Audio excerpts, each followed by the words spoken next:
একজন নবী ছিলেন যে নবীকে তার কওমের লোকেরা মেরে বস্তার মধ্যে তুইলা রাস্তায় ফেলে চলে আসতো। সেই নবীটার নাম হচ্ছে নূহ আলাইহিস সালাতু ওয়াস সালাম। বলুন তো কি নবীর নাম বলেন তো? তার দাওয়াতে কি কোনো ভুল ছিল? তিনি দাওয়াত দিয়েছেন 900 বছর। কত বছর বলেন তো? 900 বছর। ইসলাম কবুল করছে মাত্র 80 থেকে 90 জন। 80 থেকে? এখানে কয়জন আছেন আপনারা? এরকম শত আছেন না? অনেক বেশি, অনেক বেশি আছে।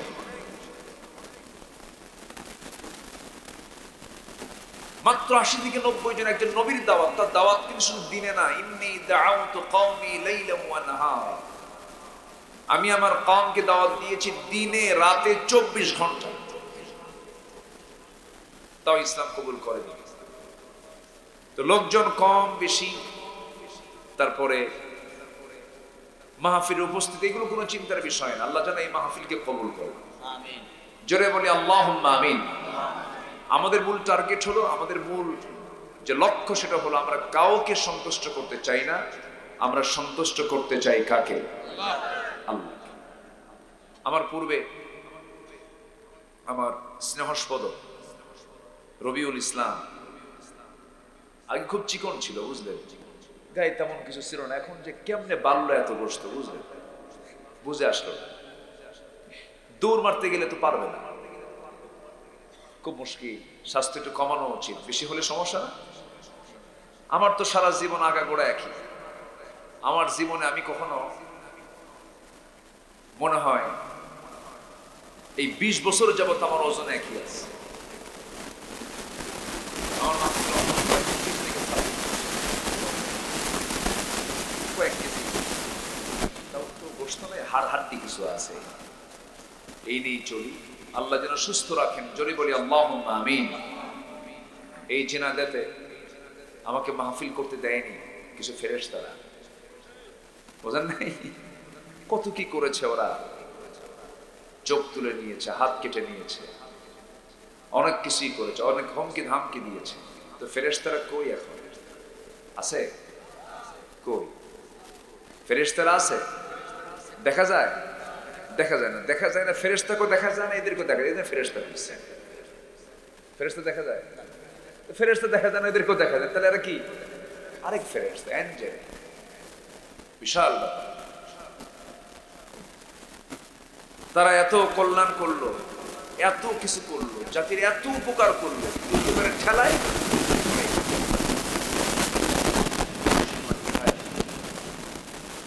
সবকিছু চলে।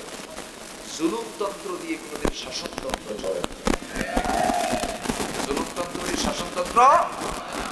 আমার নবীজি এমন রাষ্ট্র গড়েছিলেন যে রাষ্ট্রের একটা উটকে পর্যন্ত রাসূল খবর রাখতেন, উটের খাবার ঠিক মতো দেয়। মানুষ তো আছে। আল্লাহ, সহিহ হাদিস। আমার নবীজি উটের সামনে দাঁড়ায় গেছেন, উট চোখের পানি ফেলে ফেলে কান্দে। নবীর সামনে এসে, নবীর সামনে যখন কেঁদে ফেলতেছে, রাসূল তার মাথায় হাত দিলেন, কান্না থেমে গেল। রাসূল বলছেন, উট কাঁদিস কেন? উট কথা বলে। রাসূলকে বুঝায় যে আমার মালিক আমাকে না খায়া রাখে, পানি দেয় না, খাবার দেয় না। আমার নবীজি বললেন, মার রাব্বু হাযাল জামাল, এই উটের মালিকটাকে, তাকে আমার সামনে জরুরি তলব করো।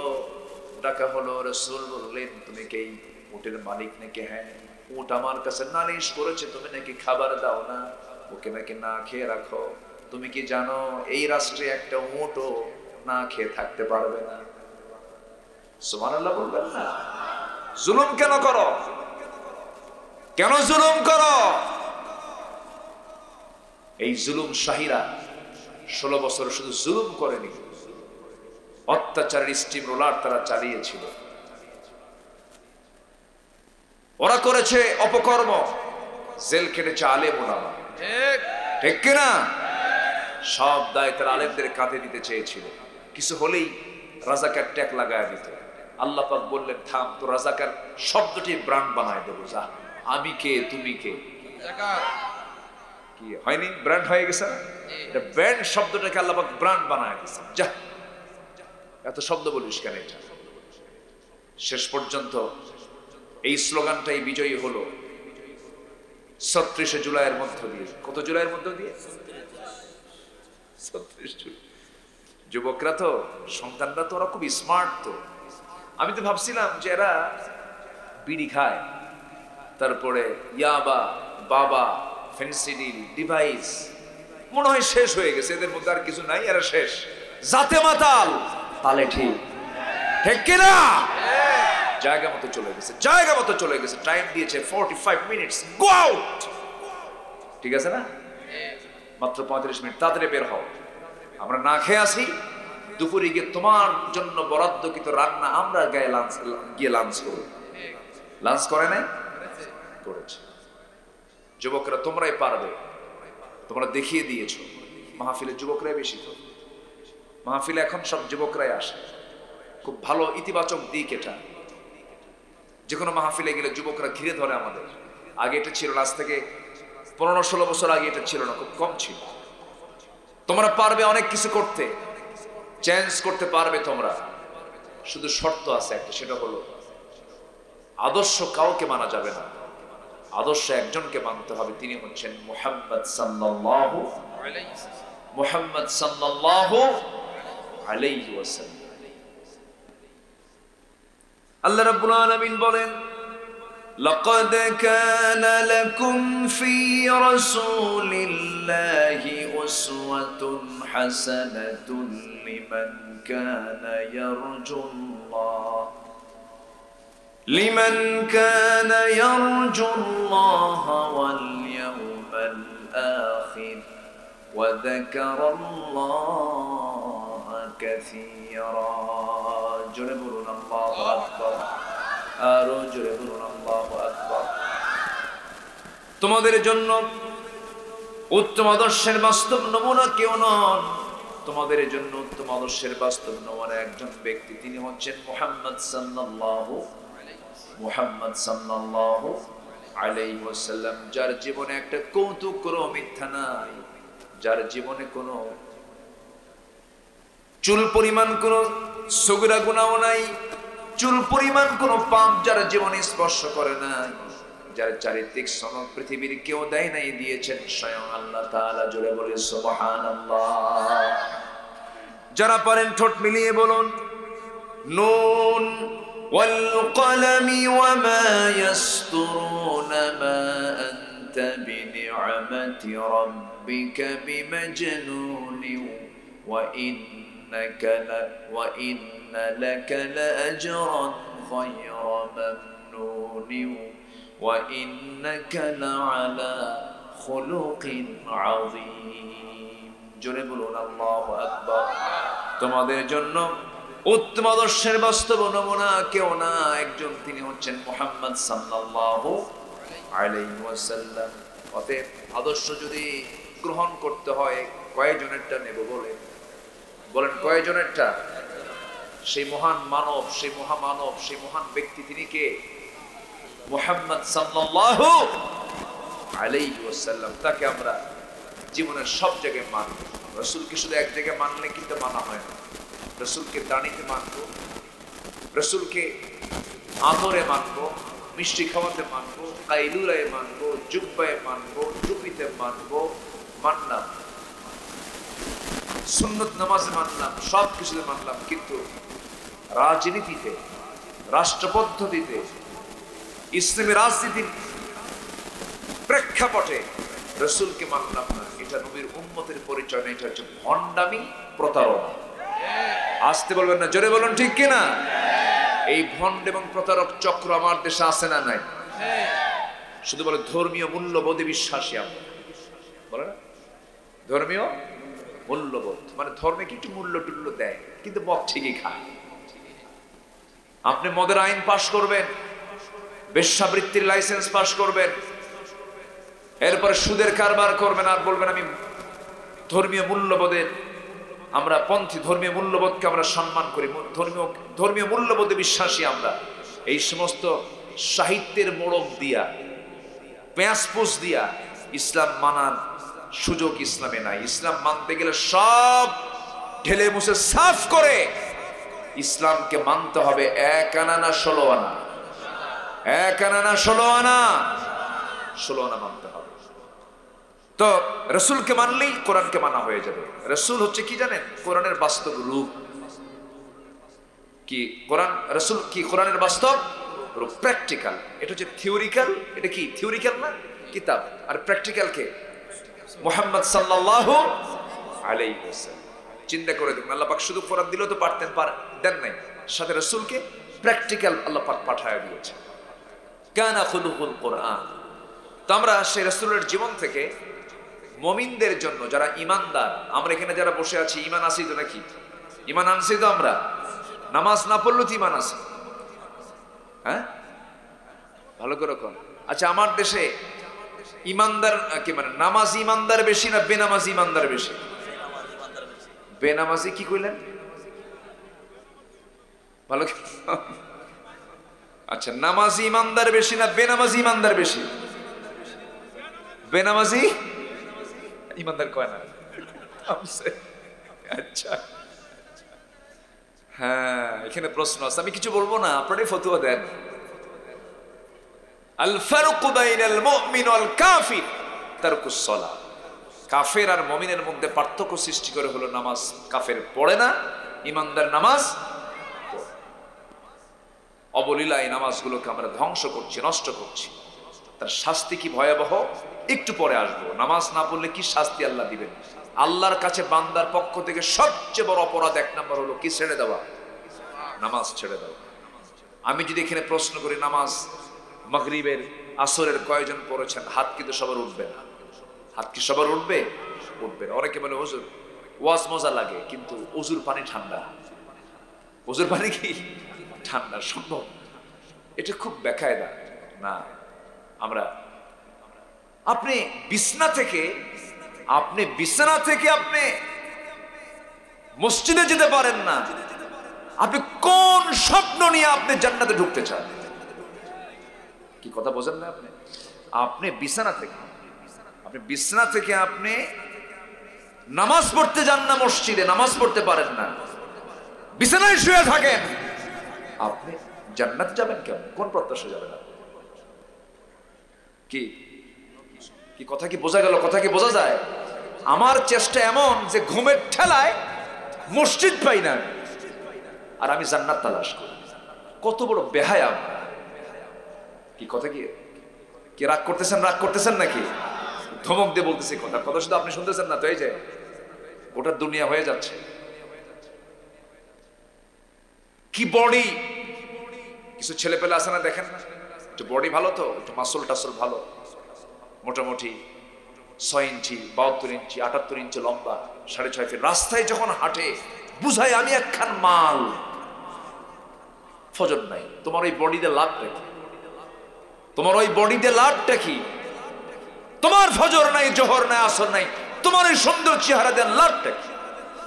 কোনো মূল্য নাই। মূল্য হবে তখন যখন হবে কয় ওয়াক্ত নামাজ। সবাইকে পড়তে রাজি আছেন? মায়েরা মুখে মেকআপ লাগায়, মেকআপ নষ্ট হবে, এর জন্য জোহর নামাজ শেষ, আসর শেষ, মাগরিবও শেষ। মেকআপ, বিয়ের অনুষ্ঠানে গেছে, বিউটি পার্লার থেকে 4000 টাকা দিয়ে মেকআপ করেছে, মানে মুখে আটা ময়দা লাগাইছে। কি লাগাইছে? আটা ময়দা। নামাজ শেষ। নখে লিপস্টিক লাগায়, কি না, কি নেইল পলিশ লাগায়। কি লাগায়? নেইল পলিশ লাগায় যে মহিলা, তার নামাজ তো হবেই না। এটার জন্য চরম জাহান্নামের ভয়াবহ অবস্থা তার জন্য বিরাজ করবে। ওযুই তো হবে না। ওযু না হলে কি জাহান্নাম? ওযু না ছাড়া কি নামাজ হয়? নেইল পলিশ লাগানো হালাল না হারাম? আরো জোরে, আরো জোরে, আরো জোরে, আরো জোরে। মায়েরা শুনতেছে? সারা বছর বোরকা পড়ে, ঈদের দিন আর বিয়ের দিন বোরকা ছাড়ে। কোন দিন বোরকা পরা দরকার বেশি বলেন? বলেন কোন দিন? সারা বছর বোরকা পড়ে, বোরকা ছাড়ে ঈদের দিন আর বিয়ের দিন বোরকা ছাড়ে। কেন? বিয়ে বাড়ি, বহু লোকজন আসবে, আনাগোনা হবে, এলাহি কাণ্ড। এখন বাবার বাড়ির দেওয়া সোনা গহনা, পেটা পেটা হাতে, গলায়, কত সোনার গহনা আছে কানে, এইগুলো এতগুলো সোনা যে আমার আছে, তো জাতি দেখতে হবে তো। বইরা এ দেখেন, এই যে আমার আছে না, এরকম আছে না নাই? মনে হয় খুব রাগের কথা বলতেছে, কি বলা দরকার আছে কিনা? হ্যাঁ, না রাগ করা যাবে না। আমার মা, একটু মনোযোগ দিয়ে কথাগুলো শোনো। আমি ব্যালেন্স করছি, পিছনে মহিলা আর আপনারা সামনে বসে আছেন, সবাই শুনবেন কথাগুলো। সময় খুব কম, তো আমি যখন তখন হয়তো শেষ করে দেবো, কারণ সময় খুব অল্প। আমি চাইছিলাম মাগরিব পরে উঠতে, ঠেলে এখন চলে আসলো কেমন বুঝলাম। আমি তো মাগরিব পরে আমি টাইম দিয়েছিলাম, হচ্ছে না। মেয়েদের জায়গা হচ্ছে না, মেয়েদের জায়গা হবে না তো। মেয়েরা বেশি, লেডিস ফার্স্ট। মেয়েরা সবসময় বেশি থাকে, ওরা মাহফিলও বেশি, মার্কেটও বেশি, ঠিক আছে, সব দিকে ফার্স্ট। আল্লাহ তুমি মা বোনদেরকে দ্বীনের জন্য কবুল করো, জোরে বলি আমিন। মনোযোগ দিয়ে শুনি আমরা। তাহলে আমরা আদর্শ নেব কয় ব্যক্তি থেকে? মুহাম্মদ সাল্লাল্লাহু আলাইহি ওয়াসাল্লাম। কি ব্যক্তি তিনি ছিলেন! আল্লাহু আকবার। আমার বন্ধুগণ, সূরাতুল আহজাবের 21 নম্বর আয়াত আমি তেলাওয়াত করেছি। লাকাদ কানা লাকুম ফি রাসূলিল্লাহি উসওয়াতুন হাসানাহ। আমার বন্ধুগণ, আদর্শ কারো মানা যাবে না।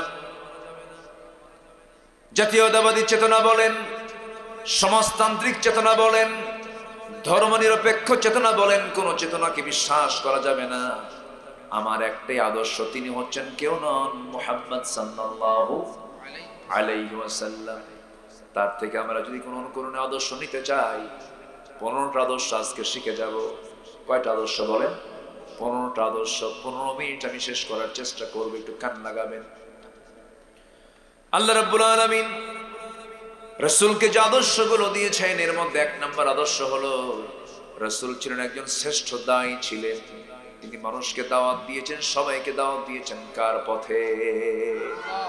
আমরা দাওয়াত দেওয়া শিখবো, জোরে বলি ইনশাআল্লাহ। কিসের দাওয়াত দেব? কার দিকে বলেন? নামাজের দিকে, আল্লাহর দিকে, দ্বীনের দিকে, জোরে বলি ইনশাআল্লাহ। আর কিছু কিছু লোক আছে দোকানে বসে বিড়ির দাওয়াত দেয়, বিড়ির দাওয়াত। এ লাগা, বিড়ি লাগা, কি আছে না নাই? এই যে আসতে নিয়ে দেখলাম তো এখানে মেলা বসছে না, আমার নজর গেছে ওই দিকে, দেখি তো কি করে, বিড়ি খাচ্ছে বসে বসে। তাহলে মাহফিল উপলক্ষে কি খাওয়া হচ্ছে ওখানে? বিড়ি খাচ্ছে। হাই রে, বিড়ির টান শীতকালে কমে না বাড়ে? 2 খান টান টান দিয়ে 3 তলায় পাঠায় দিল, যা দুয়া। ওনার মনে হয় ধারণা হলো দুনিয়াটা বিড়ি খাওয়ার জায়গা, কিন্তু দুনিয়া তো বিড়ি খাওয়ার জায়গা নয়, গাঁজা খাওয়ার জায়গা নয়। এখানে কাজের জায়গা, কাজ করলে যত বেশি কাজ করবো আখিরাতে তত বড় পুরস্কার পেয়ে যাব আমরা। 1 নম্বর কাজ হলো আমার নবীজির জীবনের মানুষকে দাওয়াত দেওয়া, উত্তম পন্থায় দাওয়াত দেওয়া। রাসূল আল্লাহ রাব্বুল আলামিন বলছেন, উদউ ইলা সাবিলি রাব্বিকা বিল হিকমাতি ওয়াল মাউইযাতিল হাসানাহ ওয়াজাদিলহুম বিল্লাতী হিয়া আহসান ইন্না রাব্বাকা হুয়া আ'লামু বিমান দাল্লা আন সাবিলিহি ওয়া হুয়া আ'লামু বিল মুহতাদিন। জোরে বলুন আল্লাহু আকবার। সূরাতুন নাহল আয়াত নম্বর 125। আল্লাহ পাক তার রাসূলকে দাওয়াত দেওয়ার জন্য নির্দেশ দিয়েছেন। আমারও দায়িত্ব দাওয়াত দেওয়া, একে অপরকে দায়িত্ব দেওয়া। তবে সবার আগে দাওয়াত হবে বাইরে না ভিতরে? ভিতরে বউকে স্বামী দাওয়াত দেবে, আবার স্বামী বউকে দাওয়াত দেবে। স্বামীটা খারাপ, বউ সুন্দর করে বুঝাবে, আবার বউটা খারাপ, স্বামী সুন্দর করে বুঝাবে। সন্তানগুলো কথা শুনে না, তাদেরকে সুন্দর করে বুঝায় দেবে। এই দাওয়াতি কাজ করেছেন প্রথমেই মুহাম্মদ সাল্লাল্লাহু আলাইহি ওয়াসাল্লাম। আমার নবীজি জাবেলে নূর থেকে বের হয়ে যখন কোরআন নামক কিতাবটা নাজিল হলো তার উপরে, প্রথম 5টা আয়াতের ওহী 5টা আয়াত যখন নাযিল হলো সেই সূরাটার নাম হলো সূরাতুল আলাক। সূরাতুল আলাক। আলাক মানে কি বলেন? ঝুলন্ত। হ্যাঁ, ফাইন। এই কথা কে বলল? মাশাআল্লাহ, আধুনিক ব্যাখ্যা এটা। ঝুলন্ত আলাক। এটাকে শতাব্দীর পর শতাব্দী গবেষণা করে কেউ বের করতে পারেনি। অনেকে জমাট রক্ত বলেছেন, অনেকে অনেক প্রকার অর্থ করেছেন, কিন্তু এটা অনেকটা যোগ সদৃশ। কাদা মাটির একটা পিণ্ড, এরকম জাতীয় কাদার পিণ্ড বলা যায়, অথবা জকের মতো দেখা যায় এমন কিছু। এখান থেকে আল্লাহ পাক মানুষকে সৃষ্টি করেছেন। এটা একটা পুরোটা সায়েন্স, এটা এমব্রায়োলজি, ভ্রণতত্ত্ব। প্রথম ওহীটা নাজিল করেছেন আল্লাহ পাক, যার মধ্যে রেখেছেন সায়েন্সের ব্যাখ্যা, ভ্রণতত্ত্বের কথা বলেছেন। আল্লাহু আকবার বলেন। তাহলে বলুন তো, কোরআন কি শুধু ধর্মীয় কিতাব? না, সব আছে। প্রথম ওহীটাই হলো ভ্রণতত্ত্বের উপর। পৃথিবী বিখ্যাত একজন ভ্রণতত্ত্ববিদ ডক্টর কেইট মুর, তিনি জানতেন না যে মানুষের জন্মটা হলো খলাকাল ইনসানা মিন আলাক, ঝুলন্ত থেকে, অর্থাৎ যোগ সদৃশ এমন কিছু একটা জমাট বাঁধা থেকে মানুষকে সৃষ্টি করা হয়েছে। তো ওনার সামনে যখন আলাক শব্দটা দেওয়া হলো, উনি এটাকে মাইক্রোস্কোপিক বিশ্লেষণে চলে গেলেন।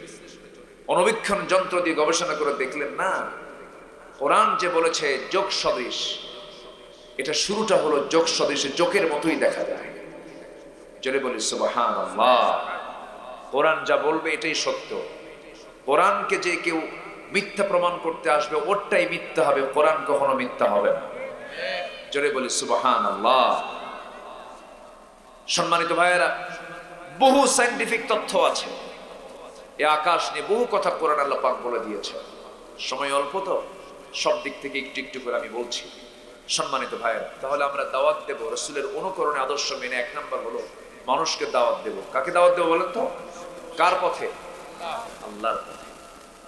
এই কাজটা সহজ নয়। রাসূল মার খেয়েছেন। রাসূলকে একদিন রুকুর ভিতরে উতবা, শাইবা, মুগীরা সব মিলে উটের পচা নারী ভুঁড়ি নবীর পিঠের উপরে চাপায় দিয়েছে। আমার নবীজি পচা নারী ভুঁড়ি নিয়ে জমিনে মুখ থুবড়ে পড়ে গেলেন। আমার নবীজির কলিজার টুকরা মেয়ে ফাতিমা এই দৃশ্য দেখে দৌড় মেরে এসে নবীর পিঠ থেকে সরায় দিয়ে কোনো মতো সেখান থেকে নিয়ে চলে আসলেন। আমার নবীজি বললেন, ও ফাতিমা, তুমি কি বলতে চাও? আব্বা লানত করুন। আমার নবীজি কখনো লানত করতেন না, কিন্তু সেই দিন বুখারীর বর্ণনা, সেই দিন তিনি 7 জন কাফেরের নাম ধরে, এর মধ্যে আবু জেহেলও ছিল, আমার রাসূল 7 জনের নাম ধরে আল্লাহ পাকের দরবারে তিনি বদদুয়া করেছিলেন, লানতের বদদুয়া করেছিলেন। যে 7 জনের নাম নিয়েছেন সবগুলো বদর যুদ্ধের দিন, সবগুলো দুনিয়া থেকে বিদায় হয়ে বদর কূপের মধ্যে তাদেরকে ফেলে দেওয়া হয়। আমার ভাইয়েরা, দাওয়াতি কাজ হচ্ছে 1 নাম্বার। নাম্বার 2 হলো সাহসী হব আমরা। আমার নবী ভীরু ছিলেন না সাহসী ছিলেন? আসতে বলেন না, ভীরু ছিলেন না সাহসী ছিলেন? আমরাও সাহসী হব। জোরে বলি ইনশাআল্লাহ। ফাসদা' বিমা তু'মার ওয়া আ'রিদ আনিল মুশরিকিন। হে রাসূল, আপনি কাউকে পরোয়া করবেন না, আপনি তাদেরকে প্রকাশ্যে শোনায় দেন।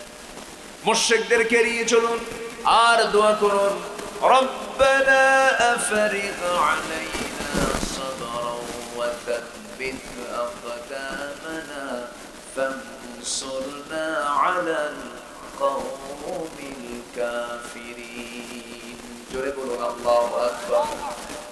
আমার বন্ধুগণ, আমার ভাইরা, 1 নাম্বার শুনলাম আমরা দাওয়াত দেব, মানুষকে আমরা দায়ী হব। নাম্বার 2 হলো সাহসী হব আমরা। নাম্বার 3 হলো ধৈর্য ধারণ করতে হবে। বলুন তো সবাই, ব্যবসা আগে না করতে হবে? বলেন, বিয়ে আগে না করতে হবে?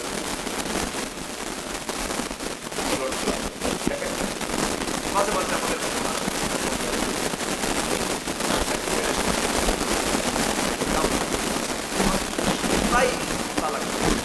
সকালে তো বিকেল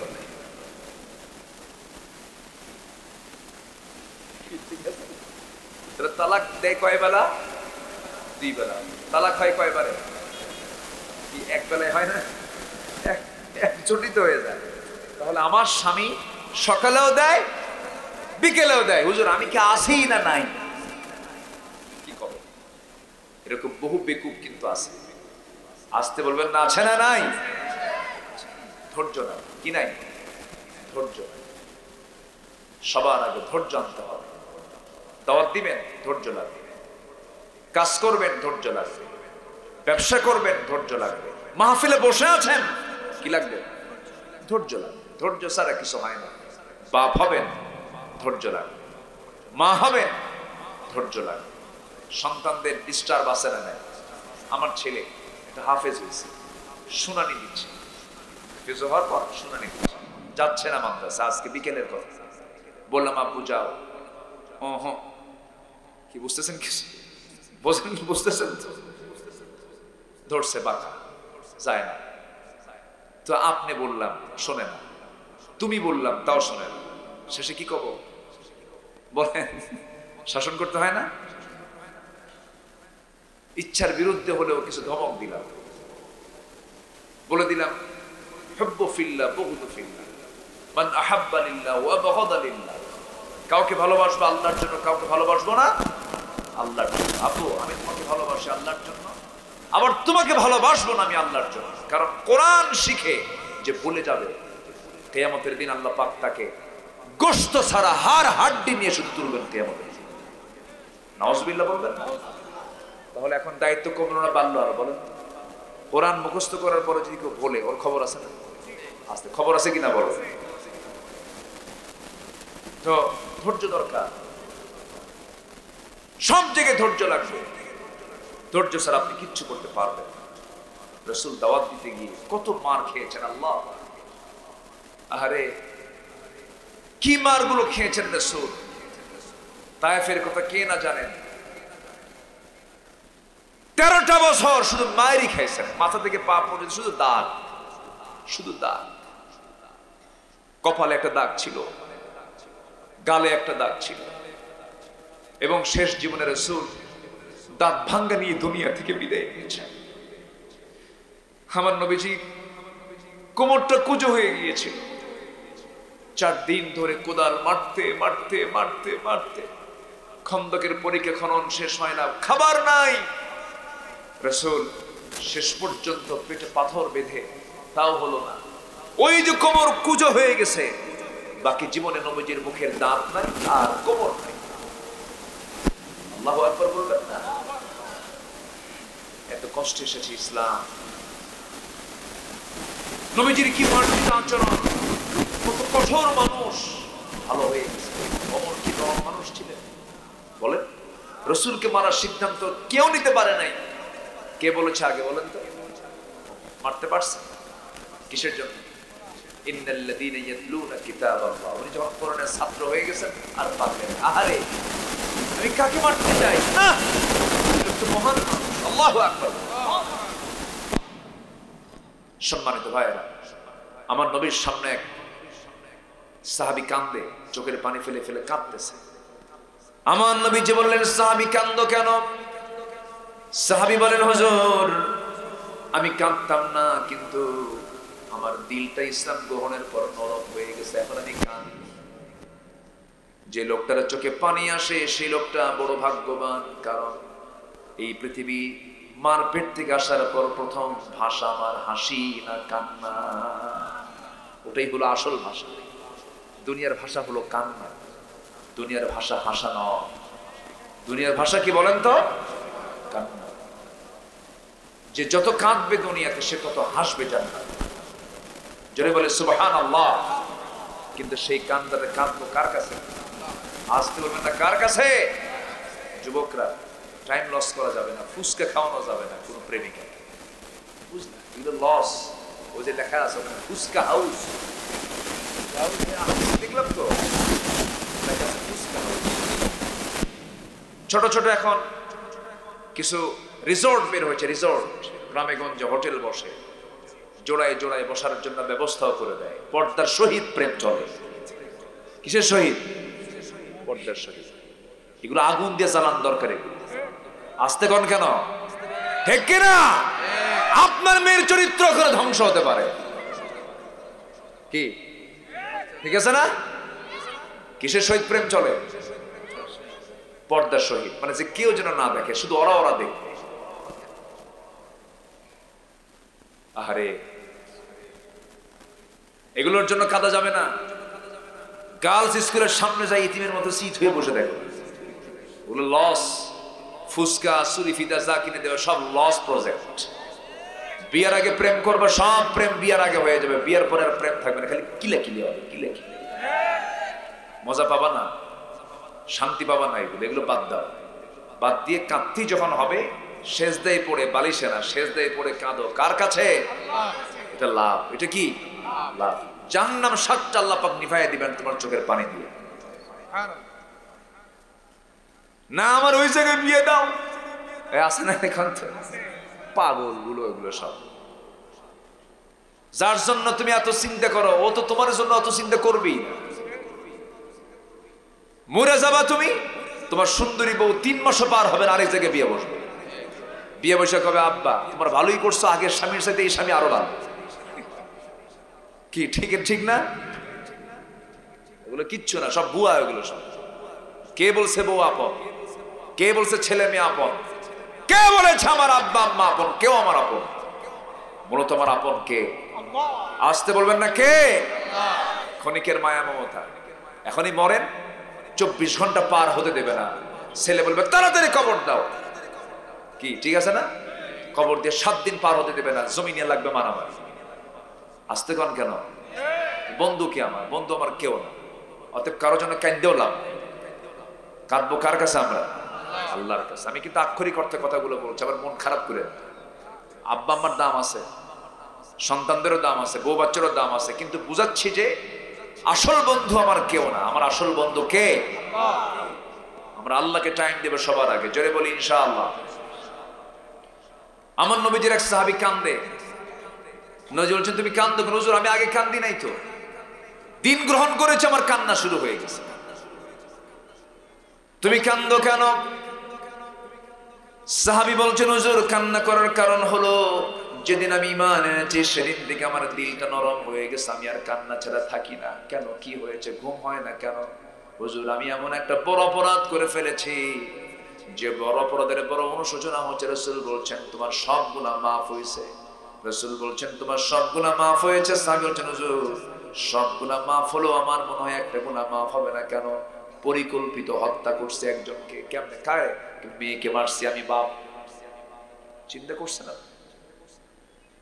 আমি বাপ হয়ে মেয়েকে মেরেছি, আমাকে আল্লাহ রাব্বুল আলামিন মাফ করবেন না কেন? কেমন করে মেরেছে বলো হুজুর?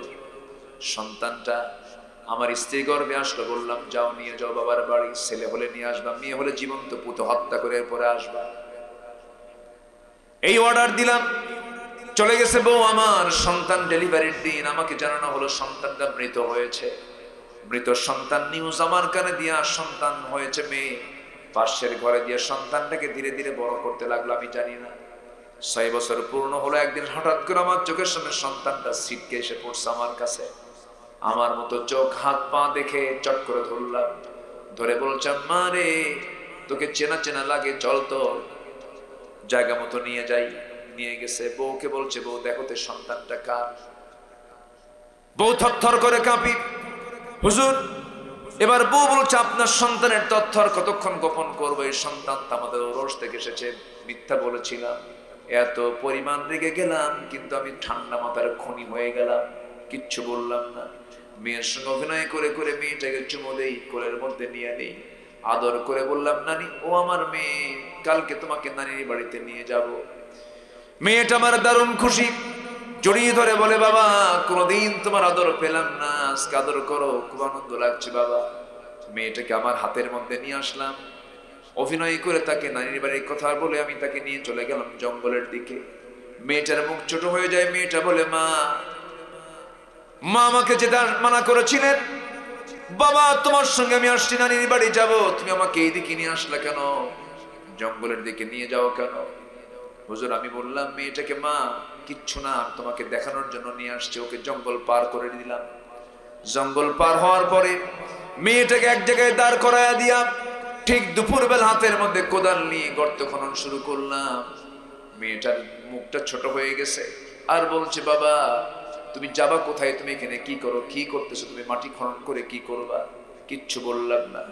হুজুর আমি গর্ত খনন করে দুপুরবেলা প্রচন্ড গরম, আমার তখন দাড়ি ছিল, সেই দাড়ির মধ্যে সিটকে এসে কোদাল মারতে নিয়ে সিটকে এসে ধুলাগুলো বালুগুলো মাটিগুলো আমার দাড়ির মধ্যে ঢুকে যায়, আর আমার মেয়েটা 5টা আঙ্গুল দিয়ে ছোট ছোট আঙ্গুল দিয়ে খিলাল করে করে সেই ময়লাগুলো সাফ করে দেয়।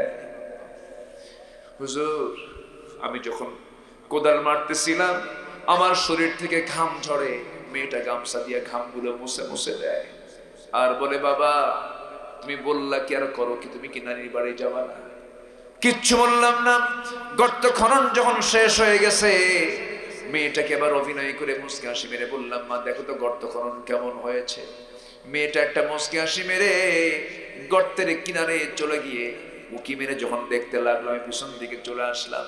পিছন দিকে চলে এসে চোখ বন্ধ করে পিছন দিক থেকে এত জোরে আঘাত করলাম, এত জোরে ধাক্কা মারলাম, এক ধাক্কায় সন্তানটা গর্তের মতো উপর হয়ে পড়ে গেল। চিত হয়ে 2টা হাত এক জায়গায় করে বলছে, বাবা বুঝতে পেরেছি আমার বাবা আমার মার কথাটাই সত্য হয়ে গেছে, তুমি আমাকে আজকে মারার জন্য এই জায়গায় নিয়ে এসেছো। আমি জানি তুমি আজকে আমাকে হত্যা করবে, তবে শেষবারের মতো তোমার কাছে আমার একটা প্রার্থনা, বাবা আমি তোমার কাছে শপথ করে বলছি মৃত্যু তোমার সামনে আমার চেহারা কখনো দেখাবো না, প্রয়োজনে ভিক্ষা করে খাবো। শর্ত হলো বাবা আজকে একটা বারের জন্য তুমি আমাকে আজকে প্রাণে বাঁচাইয়া দাও, আমি বাঁচতে চাই বাবা। হুজুর আমাকে বারবার বলে, ছোট্ট মেয়ে এত সুন্দর চেহারার হুজুর বারবার আমাকে বলতেছিল, দিল কাঁপলো না, দিল নরম হলো না, শিরকিয়াতের কারণে সমাজের পরিবেশ পরিস্থিতির কারণে হাতের মধ্যে পাথর নিলাম, পাথর নিয়ে মেয়েটার কলিজা বরাবর এমন জোরে আঘাত করলাম, ফিঙ্কি দিয়ে রক্ত পড়া শুরু হলো। মাটি চাপা দিয়া পাথর চাপা দিয়ে বালু চাপা দিয়ে জন্মের মতো আমার সন্তানকে মেরে শেষ করে দিলাম। আমার নবীজি এই প্রিয় সাহাবী ইসলাম কবুল করেছেন পরে, ওই সাহাবী সেই সময় নবীর সামনে এই কথাগুলো বলছিলেন। আমার নবীজি কথাগুলো শুনে বলছেন, ও আমার সাহাবী তুমি কি বলতে চাও বলো তো হুজুর। আমার মনে হয় সব গুনাহ মাফ হলেও এই সন্তান হত্যার খুন এই গুনাহ আমার কখনো মাফ হবে না। আমার নবীজি সঙ্গে সঙ্গে সেই সাহাবীকে জড়িয়ে ধরে বলছেন, সাহাবী রে, ও আমার সাহাবী, আল্লাহর এমন দয়া আমার আল্লাহর এমন করুণা, তুমি যে এই গুনাহটা করেছো এই গুনাহ দিন গ্রহণের কারণে আল্লাহ রাব্বুল আলামিন তোমার জীবন থেকে সাফ করে দিয়েছে। আমার বন্ধুগণ, আমার ভাইরা, এমন অসভ্য জাতিকে যদি ভালো করতে পারেন অন্য কিছু দিয়া নয়, একমাত্র কি দিয়া? আসতে বলবেন না, কি দিয়া? আমাদের সামনে কোরআনও আছে, হাদিসও আছে, এই দুটাকে সামনে রেখে আমরা চলবো, আমাদের কিসমত ভালো হয়ে যাবে, আমাদের জান্নাতের রাস্তা ক্লিয়ার হয়ে যাবে। আল্লাহ কবুল করুন, আল্লাহ কবুল করুন। সব নেতৃত্ব আমরা পাপ করবো, যে নেতৃত্বে নামাজ নাই, যে নেতৃত্বে কোরআন নাই, যে নেতৃত্বে ইসলাম নাই, যে নেতৃত্বে ইসলাম কায়েমের কোনো কথা নাই, যে নেতা নামাজের কথা বলে না, যে নেতা দ্বীনের কথা বলে না, যে নেতা দুনিয়ার কথা বলে, আখিরাতের বক্তব্য দেয় না, ওই নেতৃস্থানীয় ব্যক্তিবর্গকে আমার মানার কোনো ঠেকা পড়ে নাই। ওই সমস্ত নেতৃত্বের মুখে আমরা জুতা মারি, থুতু মারি। সম্মানিত ভাইয়েরা, সব দেখেছি আমরা, সব দেখা শেষ। 25 বছর কেউ, 16 বছর কেউ চালিয়েছেন দেশ, কেউ 9 বছর চালিয়েছেন, কেয়ারটেকাররা কয়েক বছর চালাইছেন, সব দেখা শেষ। মুসলমান ঘরের সন্তান কিন্তু ইসলাম চায় নাই সরকারে, ঠিক কিনা? ইসলাম তারা চায় নাই যে রাষ্ট্রীয় পর্যায়ে ইসলামটা আসুক, এটা তারা চায় নাই। অতএব যেহেতু ওরা চায় নাই, যারা চায় আমরা সেই পক্ষে কাজ করি। আস্তে কন কেন, জোরে বলেন ঠিক কিনা? সব দেখা শেষ, আগামীর দেশ হবে কোরআনের দেশ, ইসলামের দেশ। রাজি আছেন কারা কারা? হাত উঁচু করে দেন।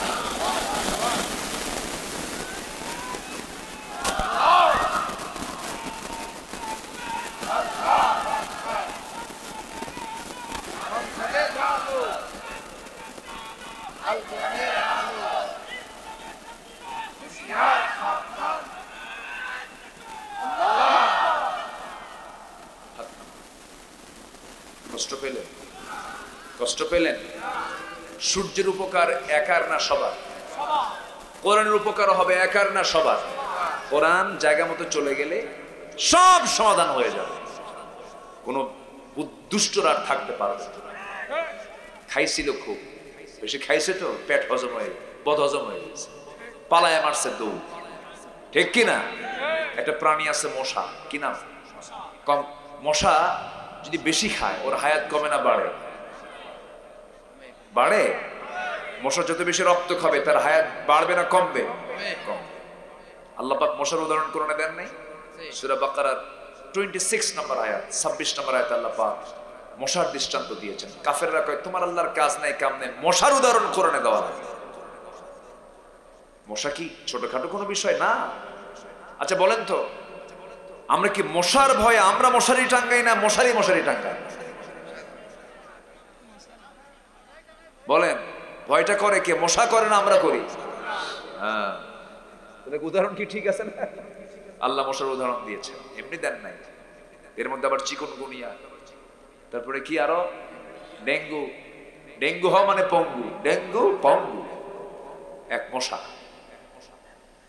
মশা সাধারণ কোন বিষয়। ইন্নাল্লাহা লা ইস্তাহি আন ইয়াদরিবা মাসালান মা বাউদাতান ফামা ফাওকাহা। এবং এর মধ্যে আসছে ইউদিল্লু বিহি কাসীরা ওয়া ইয়াহদি বিহি কাসীরা। কাফেররা কয় কি লাভের মধ্যে, কি উদাহরণের মধ্যে দিছে? মশা, চারটা শিক্ষা আছে মশা থেকে। আল্লাহ যা বলেছেন কোরআনে একটা অপ্রাসঙ্গিক নয়, একটা অতিরঞ্জিত বক্তব্য নয়। আল্লাহু আকবার বলে।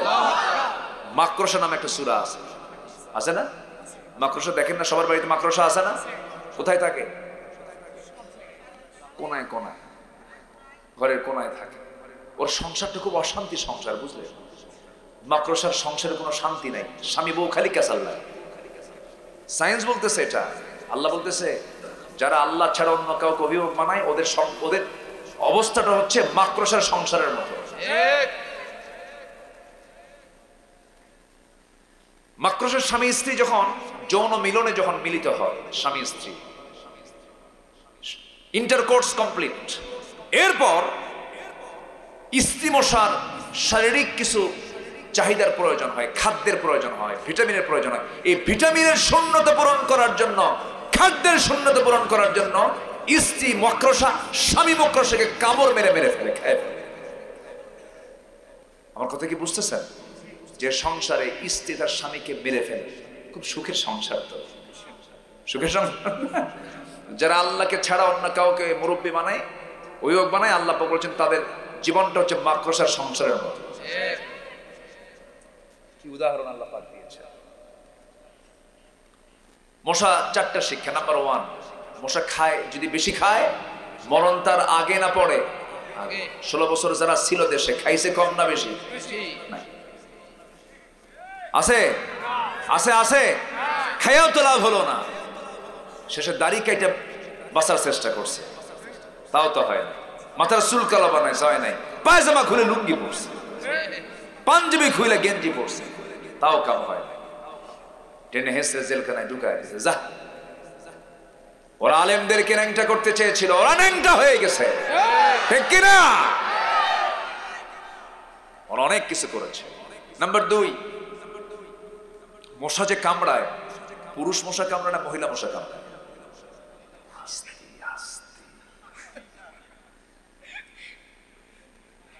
মহিলা মশা কম, মহিলারা কইলে তো সমস্যা।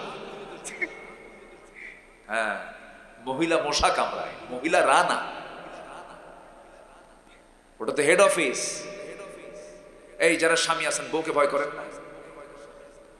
যে কুছেন নাও তো বিয়ে করেন না, চুপ করে বসে বিয়ে তো করেন, বুঝবা কি? বউকে ভয় করে না এমন কোন স্বামী নাই। ভয় করতেই হয়, সংসার করতে গেলে দুজনকে ভয় করে, উপায় নাই তো। বউয়ের সামনে কোনো মহিলার দিকে চেয়ে থাকা ক্ষমতা আছে? ছায়া থাকলে সংসার হবে?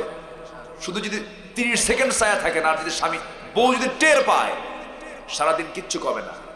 সন্ধ্যার পরে শুধু যদি বলেন সুইটি 1 কাপ চা নিয়ে আস, তোমার সুইটি, ছায়া থাকো আরেক দিকে। কি কথা বোঝেন না আপনি? সবাই ভয় করে। যে কষ্ট পাচ্ছেন নাকি আপনারা? মশা, মহিলা মহিলা মশা কামড়ায়।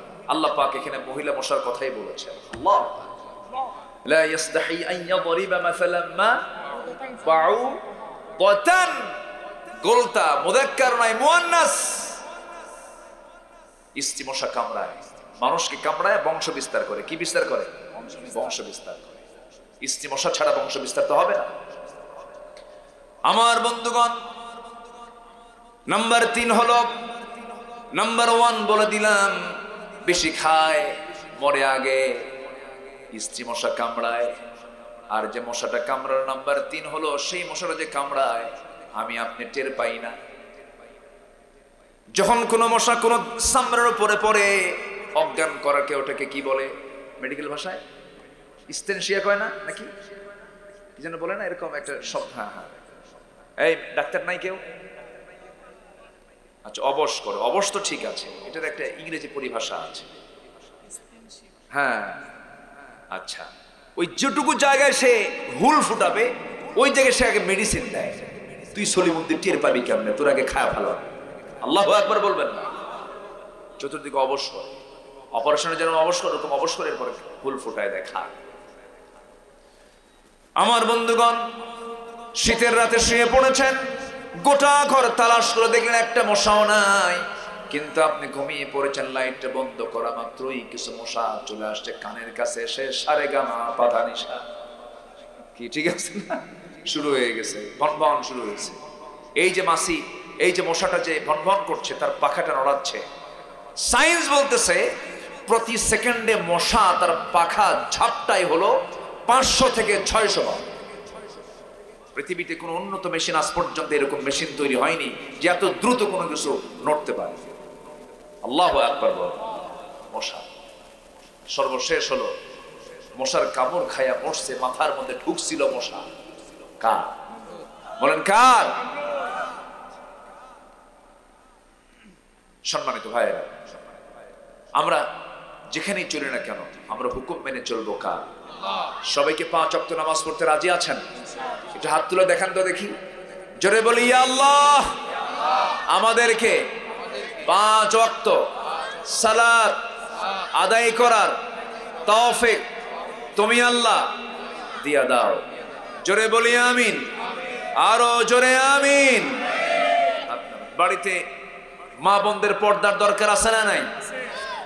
হ্যাঁ, একজন স্ত্রী যদি, একজন মহিলা যদি ভালো হয়, 4 পুরুষ ভালো হয়ে যায়। কয় পুরুষ? স্বামী ভালো হয়, ভাই ভালো হয়, ছেলে ভালো হয়, বাবা ভালো হয়ে যায়। এই জন্য মেয়ে ভালো হওয়া বেশি জরুরি। মেয়েরা ভালো হলে, ওনারা তো প্রোডাকশন ম্যানেজার, বাচ্চাটাও ভালো হয়ে যায়। আল্লাহ কবুল করুন, জোরে বলি আমিন। জি, আমার নবীর অনুকরণীয় 15টা আদর্শের কথা বলছিলাম।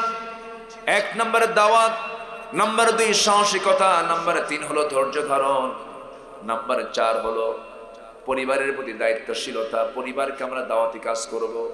নাম্বার 5 হলো আমানতদারিতা, নাম্বার 6 হলো ন্যায় বিচার, নাম্বার 7 হলো এতিম সহ প্রতিবেশীর সবার হক আদায় করা, নাম্বার 8 হলো আল্লাহর বিধানের প্রতি শর্তহীন আনুগত্য করা, নাম্বার 9 হলো আল্লাহর জন্য দিনের কাজে কঠিন পরিস্থিতিতে সবর ধরা, ধৈর্য ধারণ করা।